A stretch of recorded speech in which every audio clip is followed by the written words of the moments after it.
Boa tarde. O programa Primeiro Escalão vai debater hoje um tema atual, um tema moderno, um tema muito interessante. Nós vamos debater hoje o direito de família, que é um tema bastante nervoso, bastante polêmico, bastante dinâmico.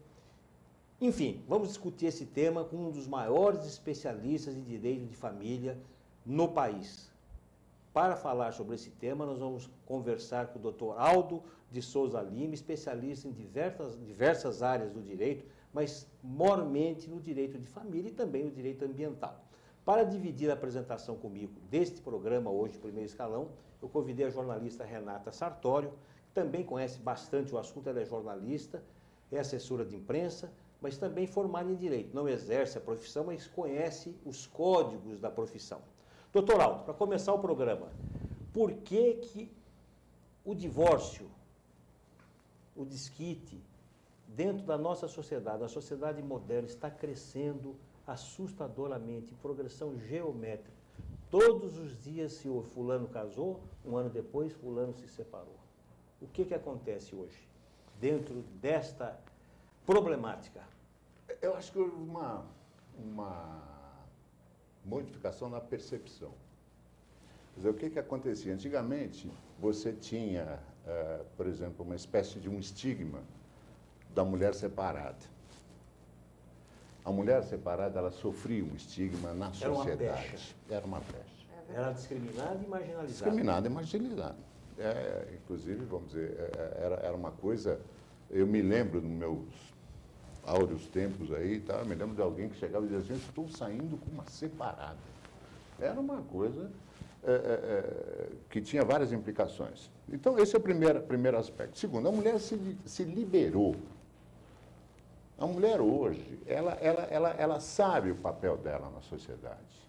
Ela não depende mais do marido, do homem, para se manter. Não, muitas famílias são sustentadas hoje por Sim, mulheres, sim, né? Exatamente. Existe uma... A mulher é a provedora do lar Exatamente. em um terço. Segundo informações do IBGE, pesquisas e dados coletados pelo IBGE, um terço dos lares brasileiros tem no comando como provedora a mulher. Se você lembrar, quer dizer, agora no final da Copa do Mundo, por pouco que nós não tivemos 3 presidentes, mulheres, juntas. É verdade. Ou seja, então, o que acontece? Mudou. Esse é um primeiro aspecto. Segundo aspecto, a mulher, vamos dizer, ela não se sujeita mais. Né? Antigamente você até tinha um negócio que era engraçado, que era a ditadura do feijão com arroz. Então, era o homem que era o provedor. Né? Absoluto. Absoluto. E a mulher, ela tinha que se submeter à vontade do marido. Verdade. À vontade do marido e, vamos dizer assim, a essa influência econômica que o marido tinha. Isso começa a mudar a partir da Segunda Guerra Mundial, quando, vamos dizer assim, a mão de obra feminina, principalmente na sociedade americana, se torna uma coisa importantíssima e é até hoje muito importante. No Brasil, vamos dizer, a gente segue sempre a reboque, né? Sim. Então, houve essa modificação. E outra, hoje, quer dizer, existe uma facilitação de acesso ao judiciário. Né? Você veja, uma das grandes modificações, você está acompanhando, é o processo eletrônico, onde você tem condições de propor uma ação e de acompanhar uma ação sem sequer ir ao fórum. E existe também os divórcios feitos por cartórios, né? Quando Também, envolvem menores, coisas assim, também, que é mais rápido. Também, hoje, quer dizer, tanto cartório quanto inventário, houve uma certa facilitação. Então, isso fez crescer, vamos dizer assim, um número de divórcios, né? Ou das separações, né? Que antigamente eram conhecidas como desquite, essa coisa toda. E hoje você também tem a capacidade de ir diretamente para o divórcio. Agora, o que é mais preocupante, doutor Aldo, não lhe interrompendo, é que a principal célula da sociedade, que é a família, ela está sendo penalizada. Os filhos sem pais, quer dizer, filhos de pais separados, é um grande problema. Então, a separação, o divórcio, acaba afetando a família. Como é que o senhor vê esse caso? Esse é um problema sério. Esse é um problema sério pelo seguinte, veja, quando você tem uma separação... E o índice é alto, né? É alto, é bem alto. Filhos é de bem pais alto. separados, é Filhos alto. de pais Quer separados. dizer, os valores, a educação, é um problema. Alguém já complicado. disse que a família é a célula máter da sociedade. Exatamente. Né? Sem dúvida. Veja, então, o que acontece? A gente estava conversando isso antes, né? Que existe ex-marido, ex-mulher, mas não existe nem ex-filho, nem ex-pai, nem ex-mãe. Nem ex-sogra. Nem ex-sogra, como você lembrou muito bem. Ex-sogra, uma vez sogra, Sempre jamais sogra. sogra, né? É para sempre sogra. Agora, então, quer dizer, quando os pais se separam, quer dizer, eles entendem que aquela relação entre eles, mulher e homem, terminou. Mas que essa relação, com relação aos filhos, ela não terminou. Ela vai ter continuidade. Quer dizer, quando eles se respeitam e respeitam os próprios filhos, esse problema é muito amenizado. O grande problema que surge é o seguinte, por exemplo, você tem, vamos fazer aqui uma hipótese. Sim. Você tem uma família funcionando, essa coisa toda. O filho chega para o pai, pede lá um dinheiro para comprar isso ou comprar aquilo, o pai enfia a mão no bolso, com o maior prazer, ele dá para o filho, ou então chega no final lá de quinzena, semana, sei lá, dá a semanada, a mesada, né? Com o maior prazer, não sei o que, aquela coisa toda. Muito bem. Se separam. Se separam. Esse pai, de uma forma incorreta, errônea, doida, ele passa a entender que aquela pensão que ele tem que pagar virou uma obrigação. Então, aquele prazer que ele tinha de fornecer para o filho, vamos dizer assim, uma série de coisas, ele começa a ver aquilo como uma obrigação. E a mãe, para se vingar, não deixa o Mas pai visitar a criança. Mas a pensão, ela existe Não é? para o filho e também para a ex-cônjuge. Isso. No Também. caso do homem, Também. tem que pagar a pensão para a mulher. Mas o homem também tem direito à pensão. A pensão, Também o tem, inverso tem. também. Veja, sempre que há uma relação, né, familiar, existe a obrigação. Sim. Né? Agora, você, Renata, você colocou uma coisa muito, muito bem colocada.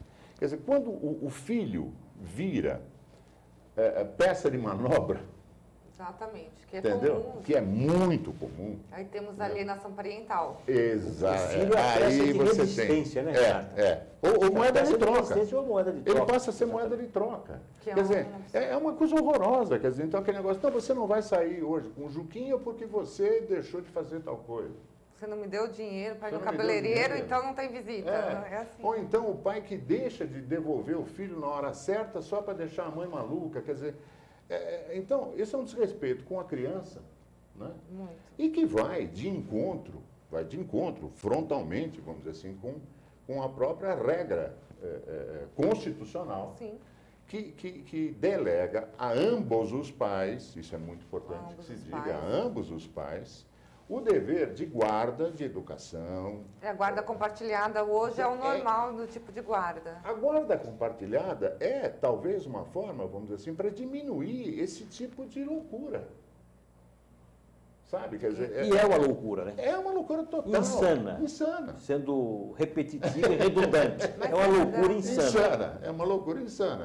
Como diria o poeta. conselheiro Acácio. Né, e tal. Como dizia Mas o poeta. realmente, você vê, eu conheço casos, quer dizer, a gente que milita na área, a gente tem que tomar muito cuidado, porque uma coisa é você atuar em qualquer área do direito, que não a de família, onde você não tem o sentimento no Sim. meio. Né? E muitas vezes você, como advogado, de uma das partes, você é obrigado a chamar o seu cliente. O seu cliente. Puxar a orelha, né? E puxar a orelha, dizer, olha... E o advogado, doutor Aldo, É ele verdade. também ele acaba exercendo o papel de um psicólogo na demanda de uma separação. Também. O seu cliente, você acaba Também. se transformando, além de advogado e de defensor nesse litígio, o papel de um psicólogo E para administrar a mediador. emoção e sentimento das partes. E mediador, né? Eu li E o mais mediador. ali. Já houve quem dissesse que o advogado é o primeiro juiz. O primeiro juiz da causa é o advogado. Quer dizer, quando você recebe a causa, assim, se você atuar como um bom advogado, a primeira coisa que você vai fazer é julgar aquela causa. E se ela for, vamos dizer assim, esdrúxula, você vai ter que chegar para o teu cliente e falar, escuta, esquece. Não é por aí. Né? E em caso de família, isso, vamos dizer, vai à enésima potência. Porque você vê, vamos dizer assim, é engraçado, porque o advogado atua, vamos dizer, tanto com clientes mulheres como com clientes homens. Então você vê, quer dizer, que eles colocam dentro do problema, muitas vezes,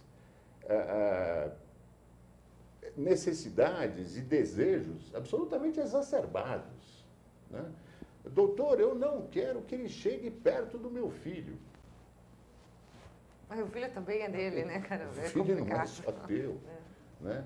Então, quer dizer, aí fazendo um pouco de brincadeira, ele diz assim, na hora que vocês viraram os olhinhos, ninguém pensou nisso, né?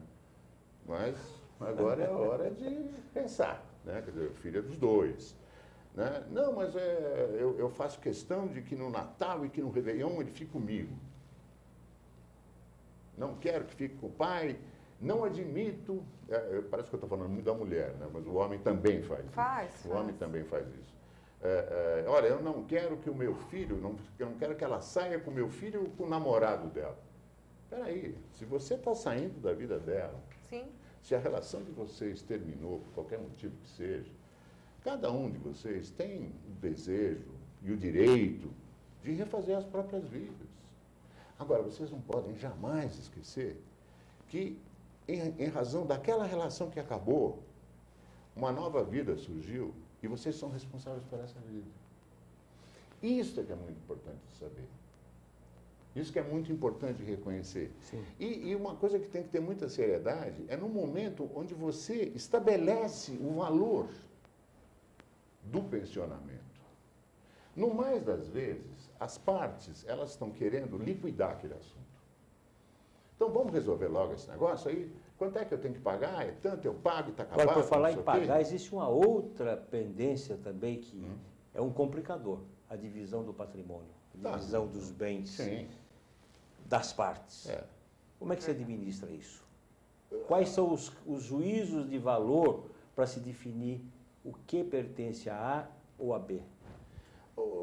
Faz parte do direito de família. Sim, lógico que faz. Não é tão difícil. Esse assim. é mais fácil. É bem mais fácil. Depende do tamanho do patrimônio. Sim, lógico. Depende do tamanho do patrimônio. Alguém já disse que antes do divórcio é meu bem para cá, meu bem para cá lá. agora, meus bens para lá e meus bens para cá. Não, teus bens para cá, meus bens para cá. É verdade. Mas, na verdade, é uma só. Você também, quer dizer, é uma questão de lógica. Como é que esse patrimônio foi conseguido? Esse patrimônio foi conseguido pelo esforço de ambos. Né? Ah, não, fui eu que trabalhei. Não, peraí. Foi você que trabalhou, mas foi ela que te aguentou. Foi ela que segurou, vamos dizer, quando você estava deprimido, quando você se queixava, aquela coisa toda. Quer dizer, ela o suporte emocional. O suporte emocional. Né? Tem então, o seu quer dizer, peso e o seu valor. Sem dúvida. Muito alto. Sem Ou dúvida. fez o serviço de Sem casa dúvida. também, que não A remunerado. educação dos filhos. Sim. Porque o engraçado é isso. Quer dizer, o homem trabalha, vamos dizer, de X a X horas, depois ele chega em casa, ele pega lá o uísque dele, faz qualquer coisa e tal, não sei o quê, mas a mulher continua trabalhando. Continua. Né? Ah, não, mas tem aquelas mulheres que estão muito bem de vida, tem um monte de empregados, mas elas têm Ela que tem que dar administrar, ordem. tem que dar ordem, exatamente. E tem que aguentar aquela história, né? O Aquele mau negócio, humor, o mau né? humor, né? Tudo mais. Então, esse patrimônio, ele foi construído, vamos dizer assim, conjuntamente. Então, ele tem que ser distribuído de uma forma equânime, né? Ou seja, se tem 40, é 20 para cada um. Se tem 10, é 5 para cada um. Mas essa discussão é sempre animosa, né, doutor Aldo? Muito. Sempre animosa, muito, muito complicada, muito difícil. Ela é complicada porque, de novo, entra o tal do sentimento. De novo, entra o tal do sentimento. Porque você, às vezes, quer dizer assim, as pessoas se apegam, às vezes, mais a um determinado objeto ou algum determinado bem e usam esse bem também como moeda de troca. é muito louco isso. Quer dizer, nós estamos falando sempre, vamos dizer assim, no caso de uma separação não amigável. Animosa mesmo, difícil. Mas nem sempre ela é tão litigiosa. amigável assim, porque afinal de contas existe todo um conflito por trás que levou a uma separação, um divórcio. Então nunca vai ser uma situação muito fácil, por mais boa vontade que as partes tenham, certo? Eu já vivi as duas situações. Sim. A tensão vai existir sempre. Sempre vai existir um pouquinho. A tensão sempre existe. Realmente, vamos dizer assim, são raras as vezes que, vamos dizer, uma relação chega ao final e ela é resolvida no judiciário, em termos de separação de bens, de fixação de pensão, de visita, essa coisa toda, de uma forma tranquila e sossegada. Quer dizer, você que vive o dia a dia, você vive situações das mais engraçadas, as mais dramáticas, né? Sim. Agora, sempre tem esse componente, vamos dizer, de animosidade, por menos que seja. Porque, na verdade, também isso a gente tem que pensar, ninguém se casa, ou ninguém se junta, ou ninguém se alia pensando em se separar. Hoje dizem, né, que seremos felizes enquanto durar, né? Mais ou menos assim também. A Vinícius de Moraes. A filosofia hoje é mais para Vinícius, Agora, né? doutor Aldo, diferentemente de um passado não muito distante, o homem era os pedidos de separação vinham muito mais por parte do homem. Hoje cresce muito os pedidos por parte da mulher. A mulher Exatamente. pede a separação. Por quê? A maioria. Por quê? Esse é um fenômeno que vem acontecendo ano a ano e crescendo ano a ano. Por que isso está... Qual é a razão principal? Mas exatamente por aquilo que a gente começou a falar no princípio. Outra coisa importante, casais acima de 60 anos também estão se separando. Porque já muito criou mais, os filhos. Muito mais, o que não acontecia no passado. Nossos pais não se separavam. verdade. Era muito difícil, era um caso muito raro. Mas hoje, casais com 60 anos estão se separando. Estão separados. Mas isso traz de volta aquilo que a gente falou no começo. Vamos dizer assim, a modificação do status da mulher na sociedade. A mulher não trabalhava, hoje trabalha. A mulher não trabalha. Hoje a mulher trabalha e ela é dona do seu nariz. Quer dizer, então, ela toma as decisões por ela. Esse era o primeiro aspecto. Sim. No tempo dos nossos pais, quer dizer, pelo menos do meu pai, estou falando lá dos anos 40, tá certo? Né? Século passado, né? Existia essa preponderância da opinião masculina, que hoje não existe mais.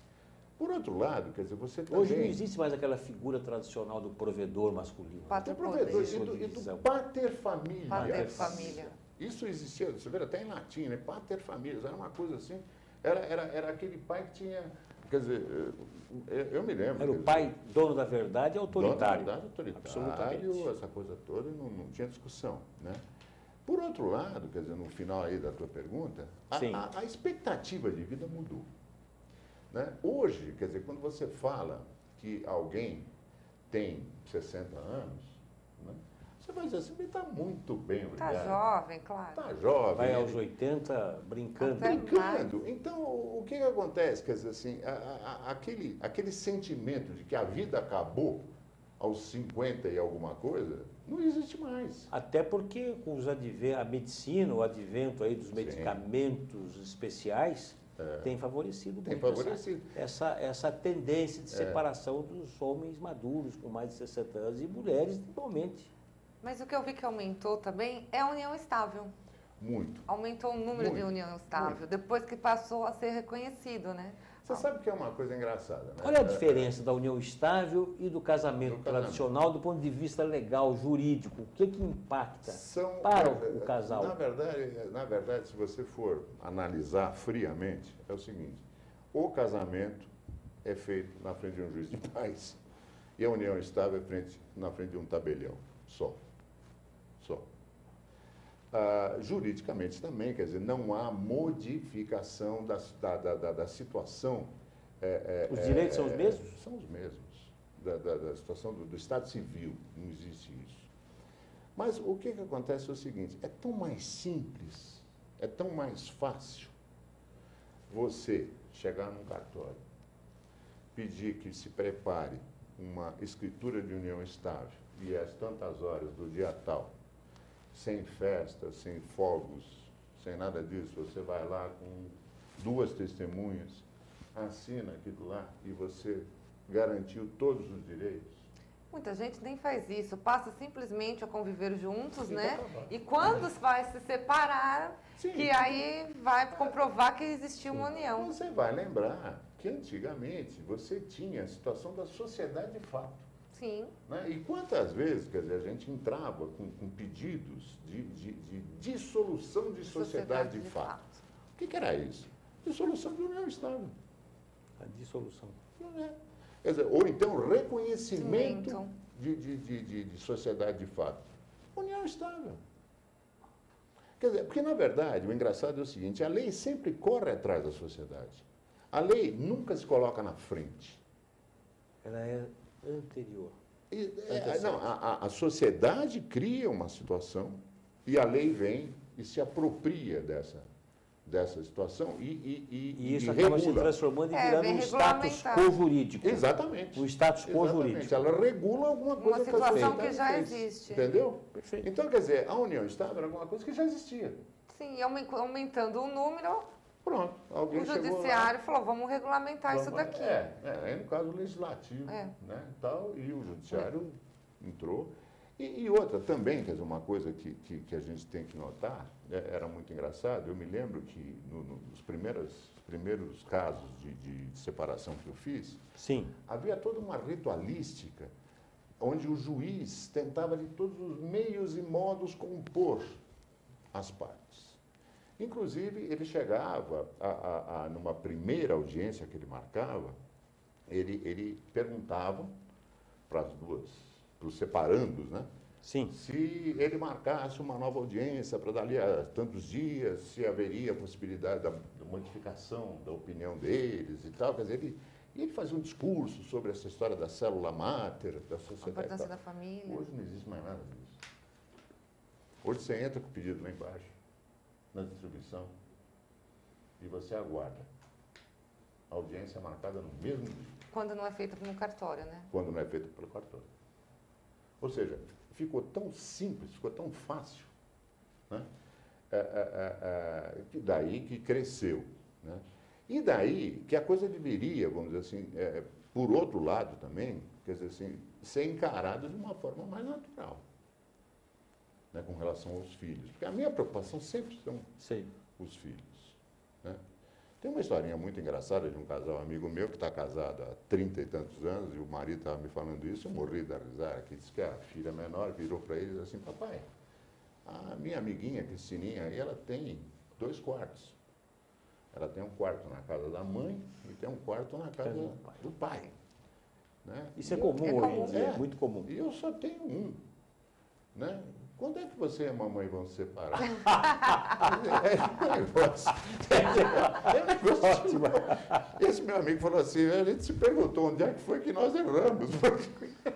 Entendeu? Isso é uma coisa natural, uma coisa que Uma tá curiosidade, acontecendo. doutor Aldo, o Banco Interamericano de Desenvolvimento, o BID, fez uma pesquisa recente que constatou o seguinte, as novelas no Brasil provocam um aumento de pedidos de divórcio. Uma pesquisa feita pelo BID recentemente. Pelo BID. Pelo BID. É. Sexo fácil, os ficantes, a relação tranquila, sem compromisso, e está provocando aumento de divórcio. Não sei se chegou ao seu conhecimento essa Não, pesquisa não, eu não tinha. feita pelo BID recentemente. Eu não tinha essa informação.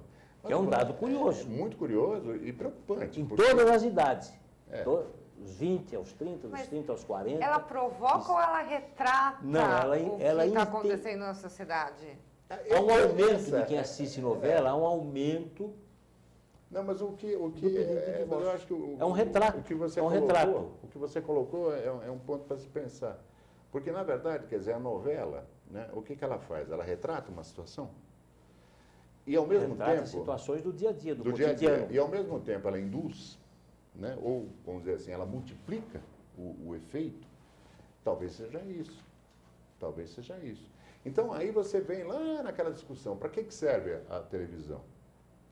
Entreter. Para entreter, mas também para Informar. educar. Para educar. informar. Mas também para educar.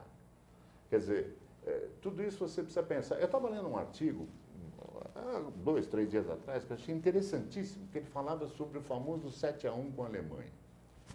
Né? Você falou de tudo sobre isso, mas ele dizia assim, uma coisa engraçadíssima. Ele dizia assim, você vê, na Alemanha, se o sujeito for pego com entorpecente, ele vai preso. Aqui ele assina um termo circunstanciado e vai para a rua. Nos Estados Unidos, idem. Nos Estados Unidos, preso. idem. Ou seja, ele dizia o seguinte, nós estamos criando uma sociedade no Brasil com tantas facilidades que as obrigações deixam de ter lugar. E ele citava como exemplo o seguinte, a chegada da seleção brasileira para o jogo contra a Alemanha. O ônibus era uma festa. Ou seja, nós estamos fazendo a festa antes de ter ganho o jogo. Ninguém concentrado, ninguém compenetrado. Concentrado, nem nada. Então, veja, aí você vem de novo naquela situação da televisão. Para que serve a televisão?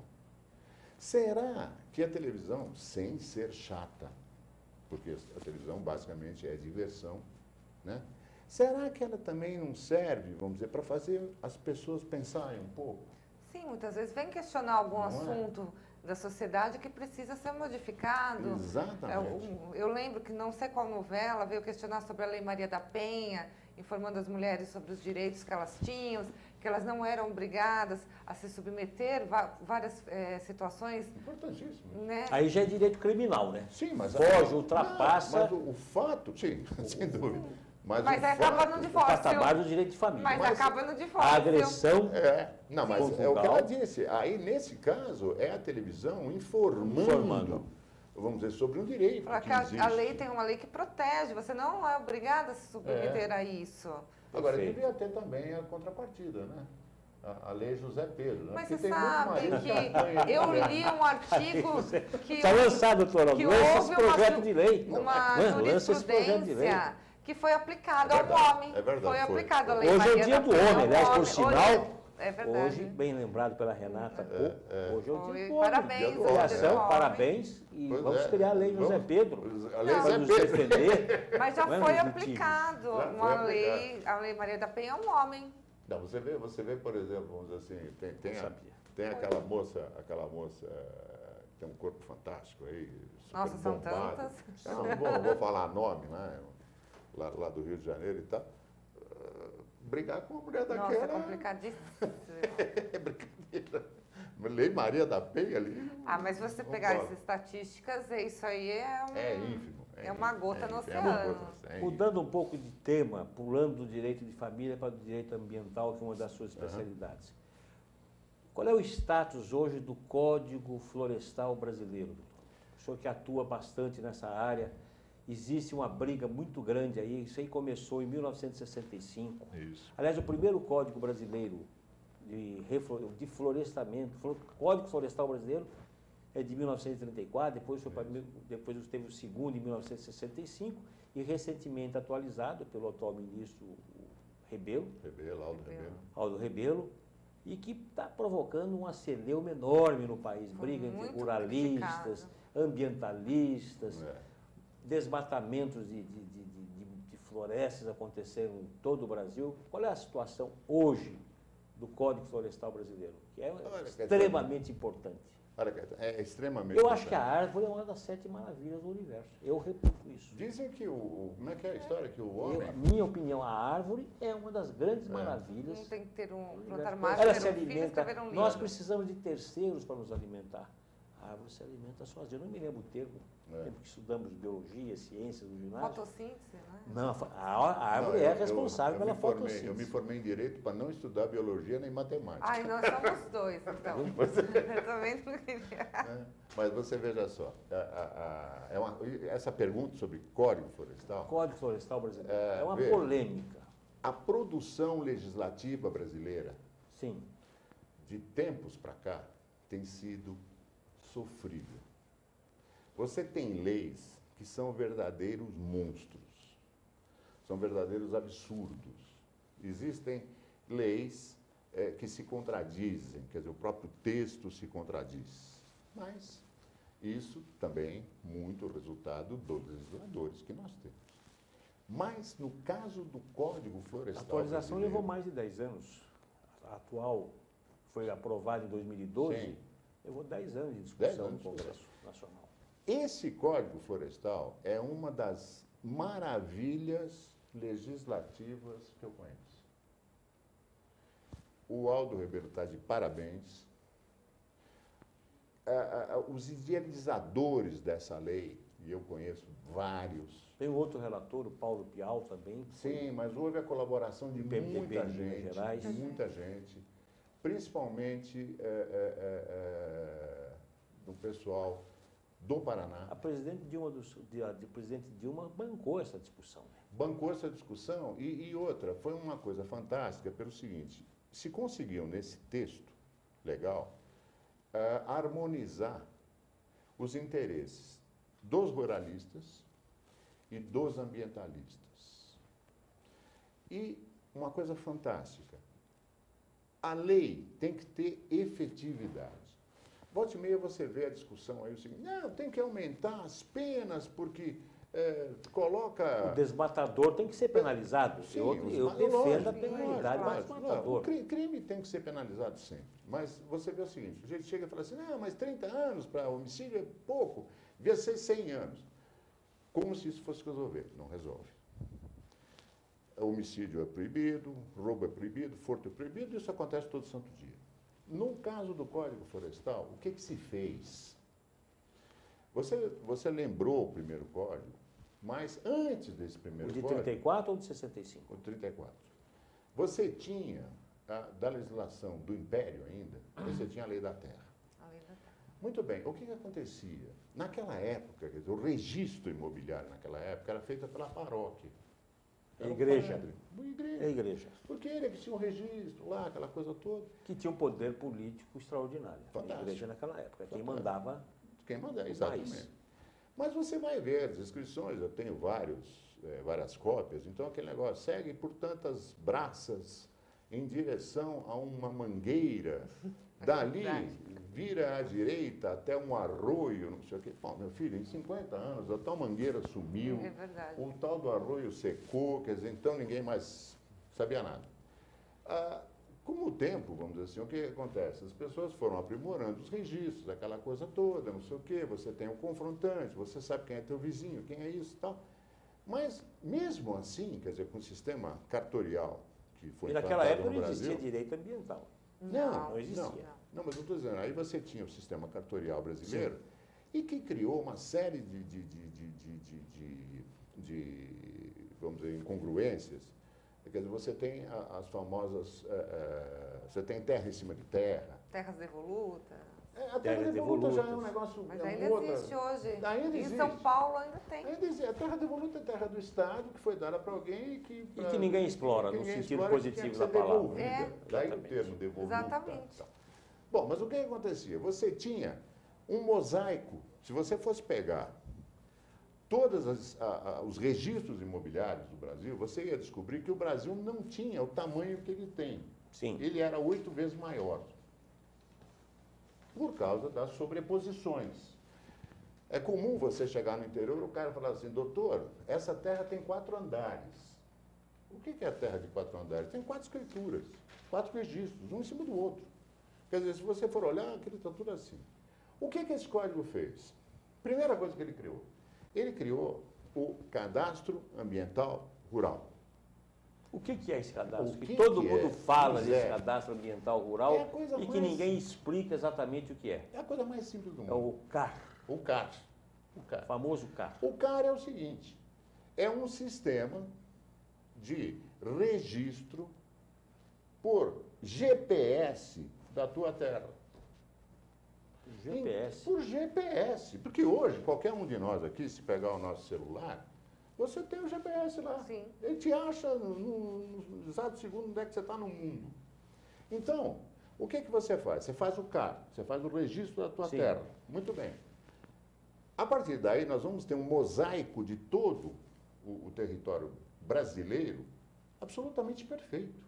Qual é o número de propriedades? 5,5 milhões, aproximadamente.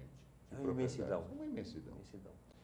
Então, esse CAR, né, e hoje, quer dizer, com a facilidade que você tem com o Google Earth, essa coisa toda, você Google sabe... Maps. Exato, você sabe se aquela terra foi desmatada, não foi desmatada, essa coisa toda. Segunda coisa, o Código Florestal criou, ele colocou de uma forma muito clara o que é área de preservação permanente. São as famosas APPs. APPs, famosa APP. Então você tem as margens de rio, as margens de lago, os topos de montanha, as áreas de mangue. Mas tinha uma divergência de tamanho disso aí. Sempre teve uma briga muito grande sobre isso, né? Mas depois acabou se chegando, vamos dizer, num número palatável. Porque é aquela coisa, né? Quando você tem duas correntes, quer dizer, todo mundo está querendo puxar o máximo possível. Do seu lado, né? Mas se encontrou um número razoável, né? Então, a APP não tem discussão, a APP não se mexe. acredita que está satisfatória da nova... Super satisfatória, né? E você tem, por outro lado, a área de reserva legal. Que é outra coisa. É outra coisa. É outra coisa. O que é a área de reserva legal? Toda propriedade tem que ter um percentual da sua área preservada com mata nativa. Qual é o tamanho? Qual o percentual? O percentual depende do bioma. Eu tenho 100 alqueires de terra. Tem uma Aqui fazenda em São Paulo, com 100 alqueires. 20%. 20 alqueires. 20 alqueires. Eu tenho que manter com... No bioma da Mata Atlântica, que o Brasil foi dividido em biomas. No bioma da Mata Atlântica, então São Paulo, Paraná, Santa Catarina, Rio Grande do Sul, parte de Minas, Rio de Janeiro, um pedacinho da Bahia, é 20%. Outras áreas 30% e tal, até você chegar na área da Amazônia, que é de 80%. Com 80%, o que acontece? Você vai ter na Amazônia, realmente, vamos dizer assim, só atividade extrativista. Então, nós vamos preservar a floresta amazônica. Mas o importante, vamos dizer, da reserva legal, no bioma da Mata Atlântica, que é onde acontece a atividade agrícola. Aí é que entra o conflito entre o ruralista e o ambientalista. E o ambientalista. Que é uma briga... Uma briga, porque cruenta. O que aconteceu? Uma briga federal. Mas qual era o grande problema? Você imagina a seguinte hipótese: o sujeito tem 1000 alqueires em Ribeirão Preto. Ele planta cana. Eu não sei se você já olhou, você anda pela estrada, você vê que o sujeito planta a cana, é o seguinte, ele está com a cerca aqui, a cana está aqui. Canaviais imensos naquela Não, mas a cana chega na cerca. Colado na beira da estrada. Se você tem um rio lá, alguém meteu um cano, plantou em cima. Então, cadê os 20%? Não tem. Tá bom, mas tem que ter. Então, qual era a briga? Esse proprietário dos 1000 alqueires teria que tirar, vamos dizer, 200 alqueires de cana, Sim. acabar com esses Sim. 200 alqueires. Só para você ter uma noção, um alqueire de terra em Ribeirão Preto está na Alqueire ordem... paulista. Alqueire paulista, 24 mil. E não mineiro. Estamos falando... Que aí já aumenta. Estamos falando em 6 dígitos. 6 dígitos. Então você pega, multiplica esses 200 e depois você vai ter que replantar. Então ninguém queria fazer isso. Qual foi a grande sacada da lei? A lei criou um sistema de compensação ambiental.